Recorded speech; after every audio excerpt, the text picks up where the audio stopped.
जय श्री राधे, जय भगवत गीते, जय गुरुदेव। ओम ओम ओम। आज हम श्रीमद् भगवत गीता जी के द्वितीय अध्याय का आरंभिक भूमिका सार रूप। इसके पूर्व श्रीमद् भगवत गीता जी के प्रथम अध्याय में आपने युद्ध भूमि के अंदर खड़े हुए अर्जुन की जो मनोस्थिति रही, जो उसके मन में अनेक द्वंद्व उठे, व्याकुलता, शोकाकुल, भय, अपनों की मृत्यु के प्रति अनेक स्थितियां भिन्न भिन्न, अर्जुन ने एक ही राग आलापा कि वो युद्ध नहीं करेगा, उसे युद्ध नहीं करना। और युद्ध अध्याय के आप अंतिम श्लोक में भी देखें, जहां अध्याय की समाप्ति हुई, अर्जुन की जो शोकाकुल स्थिति है वो इतनी बढ़ गई, वो इतना विषाद युक्त हो गया कि अर्जुन ने अपने संपूर्ण अस्त्र शस्त्र गांडीव का त्याग करके शोक से व्याकुल होकर रथ के पिछले भाग पर बैठ गया। और अर्जुन की ये जो मानसिक स्थिति बनी, ये क्यों बनी? अगर आप ध्यान से देखें, इतना बलवान अर्जुन जो कभी किसी से भयभीत नहीं हुआ, गांडीव जैसा धनुष जिसके पास, ना जाने कितने देवताओं को, दानवों को, यक्षों को, अनेक युद्धों में अर्जुन ने विजय प्राप्त की। और वही अर्जुन आज इतना विषादग्रस्त, इतना मोहित क्यों हुआ कि उसने अपने पूरे अस्त्र शस्त्र त्याग कर एक ऐसी स्थिति में पहुंचा कि चुपचाप रथ के पिछले भाग पर बैठ गया, जबकि अर्जुन के अंदर इतनी समर्थता कि वे स्वयं परम सत्ता परमात्मा को भी अपने रथ का सारथी बनाने में सक्षम है। फिर आज ऐसी स्थिति क्यों उत्पन्न हुई और उसका बीज आरंभ कहां से हुआ? जब दोनों सेनाओं के बीच में उसके रथ को स्थापित किया गया, तो वहां अर्जुन ने अपनों को देखकर, जो उसके अपने सगे संबंधी हैं, उनको देखकर अर्जुन के मन में एक छोटा सा बीज मोह की स्थिति उत्पन्न हुई। और वो मोह ही आगे जाकर एक वट वृक्ष का रूप धारण कर गया।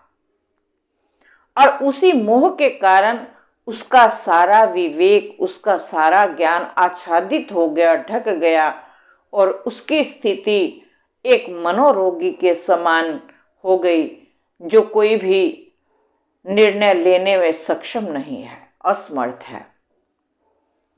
और एक ही बात को जिस प्रकार कोई मनोरोगी दोहराता है, पुनः पुनः एक ही बात को कहता है, अर्जुन की भी स्थिति उसी मनोरोगी की तरह बार बार एक ही बात भगवान कृष्ण से कह रहे हैं। और ये कहना भी जरूरी है। अगर मन की स्थिति कहीं दृढ़ नहीं है, मन की स्थिति कहीं स्थिर नहीं है, तो कहीं भी व्यक्ति अपने उचित लक्ष्य की प्राप्ति नहीं कर पाता। और प्रथम अध्याय वास्तव में गीता उपदेश के लिए एक नींव है।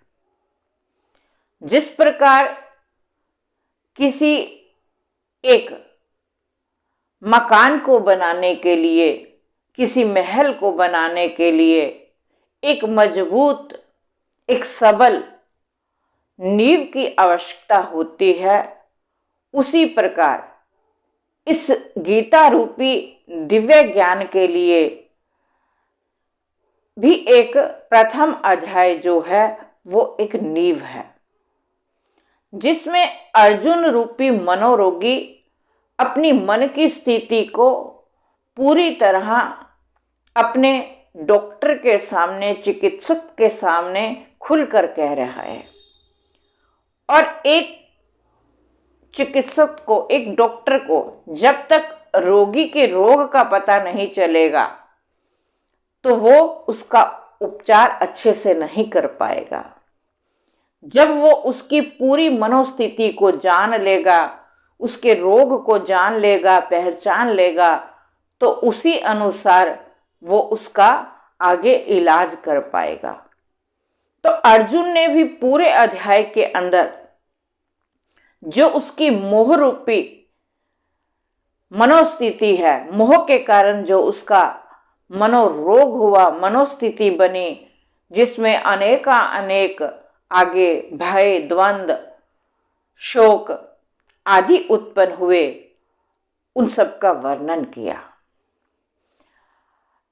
इस बात से एक बात निर्णायक ये निकली कि जब दृष्टि लक्ष्य से हटकर कहीं और चली जाती है, उस समय अर्जुन का लक्ष्य यही था, धर्म भी यही था कि वो युद्ध में अधर्म का नाश करे। क्षत्रिय धर्म भी यही है कि युद्ध भूमि में आने के बाद युद्ध में पीछे हटना कायरता है।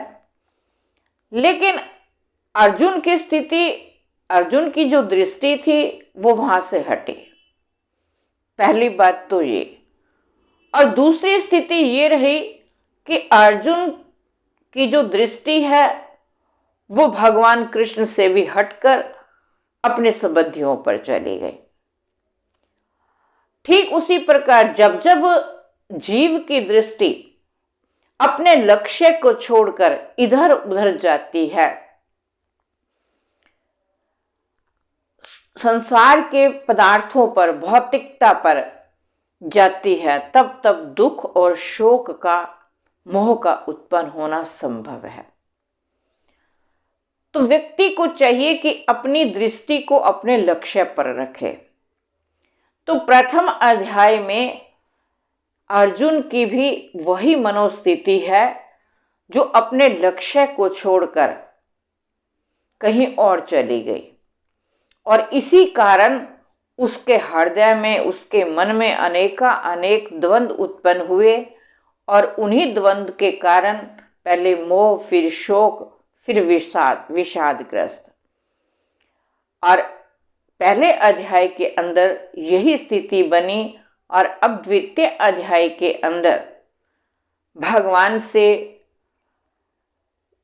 वो अपनी मनोस्थिति का प्रथम अध्याय में वर्णन करके चुप हो गया, और द्वितीय अध्याय का आरंभ संजय उवाच से, फिर उसके बाद भगवान के द्वारा अनेक सांख्य योग, आत्म तत्व के बारे में, कर्म योग, अनेक स्थितियां भगवान के द्वारा उपदेश रूप में श्रीमद् भगवत गीता जी के द्वितीय अध्याय में सार गर्भित एक ज्ञान के रूप में अनेक सूक्ष्म से सूक्ष्म ज्ञान भगवान के द्वारा उपदेश रूप में आरंभ होगा।